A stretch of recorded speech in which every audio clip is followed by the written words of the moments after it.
सबसे पहले मैं आपको एक छोटी सी क्लिप दिखाता हूं और मैं चाहता हूं कि ये देश की बांड मीडिया तक ये क्लिप जरूर जाए। कर्नल साहब को पटका गया है और पटक कर मारा गया है। बंदे ने पहले थप्पड़ मारा है। जब ये घटना हुई है उसके बाद कर्नल साहब ने रिएक्शन दिया, लेकिन पहले आप ये क्लिप देखो छोटी सी। ये क्लिप तो आपने पहले देखी होगी कि कर्नल साहब यहाँ शांति से खड़े होकर इनकी वार्ता होती है। ये कर्नल साहब को रोकता है, आराम से वो रुकते भी हैं, ठीक है। फिर उसके बाद में कर्नल साहब फिर इनके नज़दीक आते हैं, फिर ये रोकता है, फिर रुक जाते हैं। फिर यहाँ कुछ बातें होती हैं, मैडम आती है, इनको कुछ कहती है, तब कर्नल साहब यहाँ से बैग उठाकर चलते हैं। यहाँ से मीडिया ने क्लिप काट दी थी, लेकिन अब आपको दिखाते हैं यहाँ से आगे क्या हुआ था।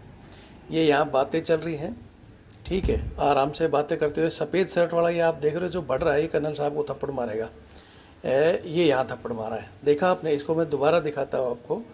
ये देखो, ये सफ़ेद शर्ट वाला ये आया है और यहाँ मारेगा थप्पड़, ये मारा थप्पड़, दिख गया आपको। अगर फिर भी नहीं दिखा तो एक बार और देख लो झूम करके कि ये सफ़ेद शर्ट वाला जा रहा है और ये कर्नल साहब को थप्पड़ मारा है, ठीक है। इसके बाद जब ये थप्पड़ मार देता है, एक बार और देख लो अगर समझ में नहीं आए तो। आ गया ना समझ में। ये थप्पड़ मारने के बाद वो सीआईएसएफ का जवान उनको रोकता है, फिर भी इनकी बहस चलती रहती है, ठीक है। यहाँ के बाद में ये फिर दोनों तीनों कर्मचारी आते हैं और ये कर्नल साहब को गिरा देते हैं। देख रहे हो आप? नहीं देखा तो एक बार और झूम करके दिखाता हूँ। यहाँ ये तीनों चारों आते हैं और यही कर्नल साहब को ये पटक देते हैं। अब एक आर्मी अफसर को इस तरह मारेंगे तो उसके बाद आर्मी अफसर क्या करेगा? ये क्लिप किसी मीडिया ने नहीं दिखाई, देखो कैसे मार रहे हैं। इसके बाद कर्नल साहब उधर साइड हुए हैं, उन्होंने उठाया है और फिर इनको ये अब आपने जो छोटी छोटी 3 क्लिप देखी हैं, आगे ये 1.5-2 मिनट का वीडियो है। मैं आपको दिखाऊंगा कि कैसे वहां तक का आपने वीडियो देख लिया होगा कि कर्नल साहब किस तरह बात करते हैं। बात करने के बाद वो बैग उठाकर चलते हैं, वहां तक न्यूज ने वीडियो दिखाया और बैग उठाकर चलने के बाद डायरेक्ट दिखा दिया कि कर्नल साहब मार रहे हैं। लेकिन उस बीच का वीडियो आगे, ये 2 मिनट 3 मिनट का वीडियो आपको दिखाता हूं कि उस बीच में क्या हुआ। फिर मैं हमारी देश की जनता से कहना चाहता हूं कि आप क्या चाहते हो कि आपके आर्मी के कर्नल मार खा के चुप हो जाएं या इस तरह जवाब दिया तो ठीक है।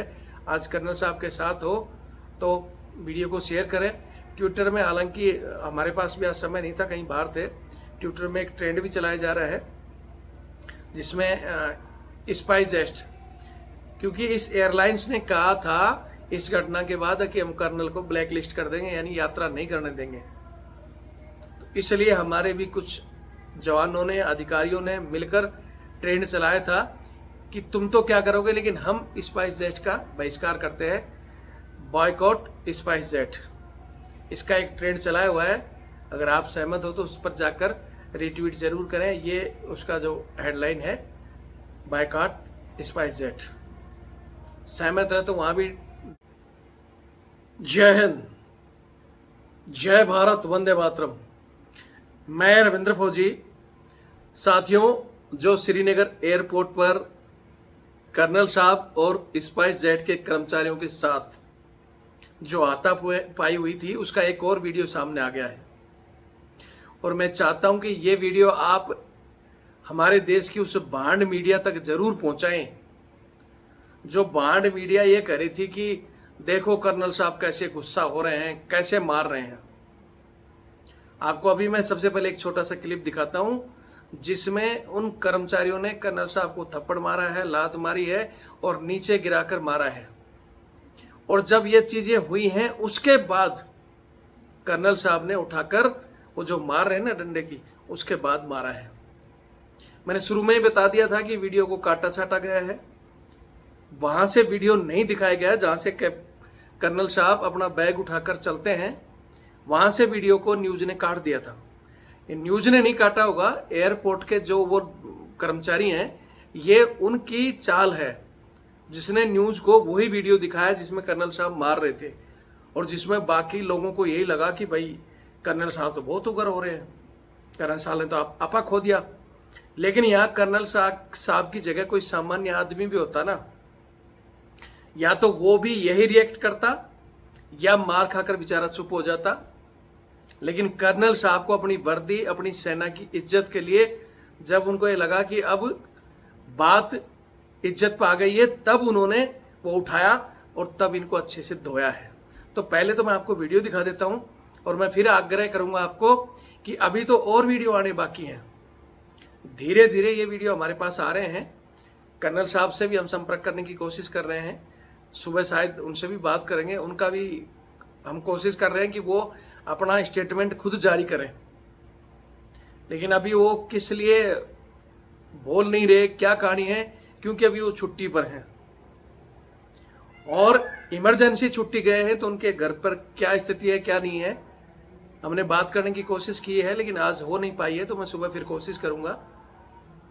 लेकिन इमरजेंसी लीव गए हैं और वहां क्या परिस्थिति हुई है और उनको परेशान किया गया है, वो एक वीडियो में दिन में ऑलरेडी आपको दिखा चुका हूं, जिसमें कर्नल साहब ने अपने कपड़े भी निकाल कर कम किए हैं कि भाई ठीक है 8 किलो वजन है तो मैं कपड़े निकाल देता हूं। एक्स्ट्रा पेमेंट के लिए भी कहा है कि ठीक है 1200 उन्होंने पेमेंट कर भी दी थी।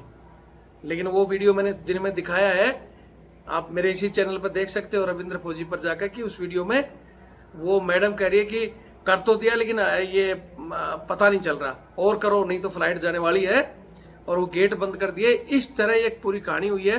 सबसे पहले तो ये वीडियो देख लो, फिर हम भांड मीडिया से सवाल करेंगे कि तुमने जो सारा आरोप कर्नल साहब पर मढ़ दिया था, जब तुम्हारे पास वो वीडियो भेजे गए थे जहां से आपको स्पष्ट दिखा रहा है कि पहले कम से कम 2-4 मिनट कर्नल साहब की उनकी बात होती है, सब कुछ हो रहा है, और उसके बाद जब वो उठाकर बैग चलते हैं वहां से सीधा ही लड़ाई का वीडियो दिखाया गया, उस बीच का वीडियो काटा गया। तो भांड मीडिया में इतना अक्ल नहीं है कि वो पूरा वीडियो मांग ले। पूरा वीडियो नहीं मांग सकते क्या आप? या फिर इसी तरह के या बिल्कुल ओरिजिनल वीडियो हम आपके पास भेजते हैं कि भाई ये देखो जवान के साथ घटना हुई है, पुलिस ने ये किया है, जब तो तुम दिखाते नहीं हो, तब तो आप बोलते हो कि हमें पूरा प्रूफ चाहिए, वो चाहिए, और यहां तुम्हारे को काट कर वीडियो डाला गया और तुमने उसका तूफान मचा दिया।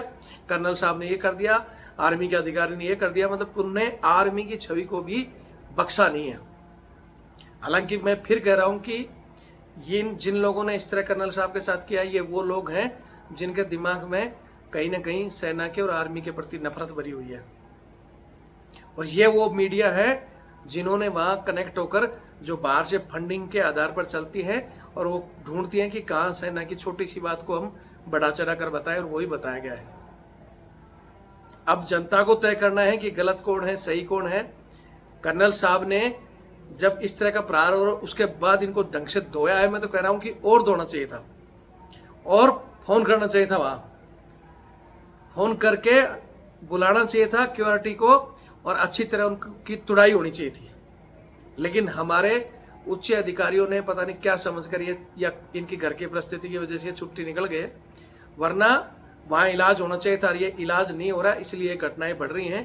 कर्नल बाद साहब और उनके बच्चे के साथ वो एनकाउंटर स्पेशलिस्ट बन रहे थे ना, हालांकि अभी उनकी सीबीआई जांच चल रही है, क्या निकलकर बाहर आता है, हाथ पैर भी जोड़ रहे हैं अभी वो। लेकिन ऐसी घटनाओं पर जब तक सेना इनका ढंग से इलाज नहीं करेगी, जैसे पहले समय समय पर सेना डोज देती थी ऐसे लोगों का, तो सेना की तरफ ऐसे आंख करने के लिए भी 4 बार सोचते थे कि ये कर्नल है, वो भी कर्नल रैंक, जो दुश्मनों के दांत खट्टे करता है, जिसके अंडर में एट टू टाइम वो ट्रेंड 1000 आदमियों को ऊपर कमांड करता है, जो किसी को भी हिलाने के लिए काफी हैं। एक पुलिस का एसएचओ जिसके पास 10 आदमी होते हैं, वो पब्लिक को भगा देता है, और यहां एक ट्रेंड सोल्जरों के 1000 आदमियों के ऊपर कोई कमांड कर रहा है, जो दुश्मन को भी पीछे धकेल देता है। उस आदमी पर इन्होंने ऐसे हाथ उठा दिया, और फिर इनको लगा कि अब ये चीजें बाहर जाएंगी और सेना इनकी कुटाई करेगी। इस वजह से इन्होंने ड्रामा किया है। वो सारा वीडियो जो दिखाया जा रहा था ना, रो रहा था वो, मेरी कमर की रीढ़ की हड्डी तोड़ दी फलाना। आज मैंने और वीडियो देखा जो घर पर चद्दर ओढ़कर सो रहा है। अरे रीढ़ की हड्डी टूटी है तो उसको हॉस्पिटल में भेजो ना भैया, एडमिट होना चाहिए उसको। तो वो घर में सो रहा है रीढ़ की हड्डी टूटा हुआ, और न्यूज दिखा रही है रीढ़ की हड्डी जबड़ा तोड़ दिया फलाना। फिर ये सारे वहां घूम कैसे रहे हैं? और दूसरी बात, उसी वीडियो में जब अगर कर्नल साहब ने इतना मारा और उनकी हड्डी टूट गई थी, तो उसके बाद में भी वो कर्नल साहब को थप्पड़ मारने जा रहा है। मैंने वीडियो में दिखाया आपको, कर्नल साहब को एक थप्पड़ मार रहा है, एक लात मारने के लिए भाग रहा है। वहां तक ये आराम से डोल रहे थे, लेकिन जब इनको पता है कि धीरे धीरे सच्चाई तो बाहर आनी है, इसलिए इन्होंने प्लानिंग के तहत इनको किसी ने सलाह दी है कि भैया मेडिकल वगैरह कर लो, ड्रामा कर लो, तुम्हारी जान बच जाएगी। जान तो नहीं बचेगी। ध्यान रखना, ये जैसे जैसे वीडियो बाहर आ रहे हैं, जो भी उनके सपोर्टर थे उनका कैसे सेना इलाज करती है और कब करती है वो जल्दी बता देंगे। और जो न्यूज बढ़ा चढ़ा के बोल रहे थे ना, तुम भी थोड़ा सा समझ जाओ, तुम्हारा इलाज भी होगा जो तुमने इस तरह सेना के एक वरिष्ठ अधिकारी और पूरी सेना के ऊपर बिना सोचे समझे इस तरह की न्यूज डाली है।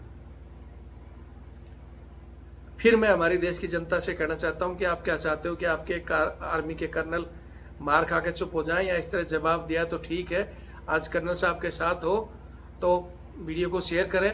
ट्विटर में, हालांकि हमारे पास भी आज समय नहीं था, कहीं बाहर थे, ट्विटर में एक ट्रेंड भी चलाया जा रहा है जिसमें स्पाइसजेट, क्योंकि इस एयरलाइंस ने कहा था इस घटना के बाद कि हम कर्नल को ब्लैक लिस्ट कर देंगे, यानी यात्रा नहीं करने देंगे।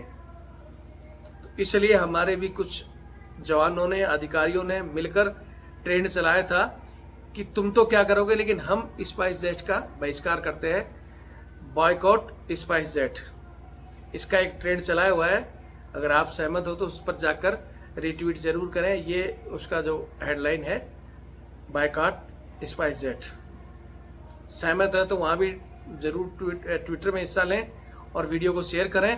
और ये जो पाकिस्तानी प्रेमी है, क्योंकि ये वहां के कुछ लोगों के दिल में पाकिस्तानी प्रेम भरा हुआ है। मैं बार बार एक शब्द बोल रहा हूं कि मेरी वहां 7-8 साल की सर्विस में, जिसमें हमने खूब अच्छे से देखा है कि पाकिस्तान जीतता था तो पटाखे फोड़ते थे और हिंदुस्तान जीतने पर टीवी फोड़ते थे। नफरत है इनके दिलों में सेना को, कि ये बोलते थे कि कहां से आ गई इंडिया की फौज। और एयरपोर्ट पे भी उसने कहा ये चीजें, आज फंसा है आर्मी वाला, मतलब वो हमारे को इंडिया की आर्मी समझते हैं। उनके दिमाग में ये फितूर अगर नहीं निकाला गया तो ये घटनाएं और बढ़ सकती है। और आज ये तो कर्नल साहब ने टक्कर ले ली, नहीं पता नहीं कितने सैनिकों के साथ इस तरह का व्यवहार करते हैं। बहुत से सैनिक कहते हैं और वो बेचारे छुट्टी के चक्कर में बताते नहीं है। इसलिए कहना चाहता हूं कि अगर किसी ने अच्छा किया इनके साथ, और अच्छा करना चाहिए था कि वहां QRT बुलाकर उसी समय उठाकर इनको हालों को नंगा करके इनका वो ट्रीटमेंट देना था कि इनकी कई पीढ़ियां याद रखती, लेकिन वो नहीं किया गया। उच्च अधिकारियों की क्या रणनीति है, भविष्य में क्या करना चाहते हैं, भाई हम तो इस रणनीति के बिल्कुल खिलाफ हैं कि ठीक है डिसिप्लिन के नाम पर क्या हुआ वहां। वो बात साहब के केस में आज तक वो घूम रहे हैं। पुलिस ने, चंडीगढ़ पुलिस ने कोई न्याय नहीं किया। अब CBI के ऊपर है, लेकिन CBI के ऊपर भी न्याय होते होते पता नहीं कितना समय लगेगा। उनकी हो सकता है वर्दी उतर जाएगी, बर्खास्त भी हो जाएंगे, लेकिन उनका जो इलाज होना चाहिए था वो इलाज अगर सेना कर जाती तो मैं फिर कह रहा हूं कि कई दिनों तक किसी की हिम्मत नहीं होती। और पहले किया है, जो पहले के रॉयल अधिकारी थे, जैसे पंजाब में CM खैरो के बेटे को उठाकर लाकर नंगा बैठा दिया था और पंजाब पुलिस ने एडी पंजे का जोर लगा लिया था और CM को भी पैदल आना पड़ा था। CM की गाड़ी नहीं अंदर आ जाने दी थी एक कर्नल ने, जबकि प्रधानमंत्री ने हस्तक्षेप किया था। उस समय के जनरल थिमैया साहब को प्रधानमंत्री ने कहा था कि भैया मुख्यमंत्री जी को तेरा कर्नल अंदर नहीं जाने दे रहा। तो थिमैया साहब ने एक ही वर्ड बोला था कि मेरा कर्नल जो कर रहा है सही कर रहा है। और जब हम अपनी और अपने फैमिलियों की, बच्चों की अपनी रक्षा नहीं कर सकते तो आप हमारे से एक्सेप्ट करोगे कि हम देश की सुरक्षा करेंगे। इसलिए हम जो कर रहे हैं हमें करने दो, और अगर उसको जाना है तो बोलो पैदल जाएगा। फिर वो मुख्यमंत्री जी उस समय के पैदल गए और अपने बच्चे को हाथ पैर जोड़ के कर्नल को लेकर आए, और फिर कई सदियों तक वहां से फौज गुजरती थी। तो जय हिंद फौजी साहब बोलते थे वो सारे के सारे। ऐसे बहुत से किस्से हैं। वो रॉयल अधिकारी, उनको MP MLA नहीं बनना होता था, उनको कोई CDS नहीं बनना होता था। उनके लिए नमक निशान और वर्दी की इज्जत और जवान की इज्जत एक जैसी होती थी। बोले मेरे रिस्पेक्ट पहले, वर्दी की इज्जत पहले, कोई आया ढंग से इलाज करो। तो जरूरत है ऐसे लोगों की वो इलाज करने की। बाकी आप समझदार हो, मैं तो मेरे विचार रख दिए, आपके क्या विचार है कमेंट्स करें, और कर्नल साहब का साथ देना चाहते हो तो वीडियो को शेयर जरूर करें। जय हिंद, जय भारत, वंदे मातरम। 1200 रुपये वीडियो में पहले नहीं सर, ऐसे आप मेरा पैसा रख रहे हो, मैं अपना सामान फेंक रहा हूँ आपके चक्कर में। आप कह रहे हो कि वीडियो, आपका नंबर तक क्या है वो?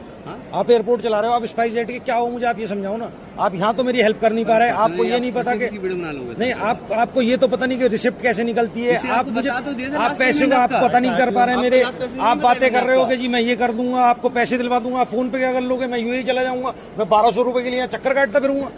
अब तुमने मुझे एक वो दिया, मैंने उस पर पेमेंट कर दी, बात खत्म हो गई। पेमेंट पहले वाला इन्होंने करा था तो वो चला गया शायद से, दूसरा वाला करा था। हाँ शायद दूसरा वाला आ गया, तो फिर शायद उसी पे पेमेंट चली गई है पहले वाले पे, तब तक कि वो आउट हो गया इस पे। मैंने आपके सामने अपना 1.5 किलो सामान फेंका, आपके सामने फेंका, ये पड़ा डस्टबिन में। अब आप मुझे कह रही हो कि 1200 रुपए फिर मैंने पे करना है। मैडम मैं तो ट्विटर पे डालूंगा, मेरा तो काम है, सुबह शाम यही करता हूँ मैं तो, इसलिए रिकॉर्डिंग कर रहा हूँ और किसी लिए कर ही नहीं रहा मैं, क्योंकि आप मेरे साथ गलत कर रहे हो। मैंने आपके स्कैनर पे कर दिया, ये मेरे पास पूरा वो है रिकॉर्ड, ठीक है, मेरे पास बैंक स्टेटमेंट है, मेरे पास सारी चीजें, मेरा फ्लाइट का टाइम, ठीक है, मुझे कोई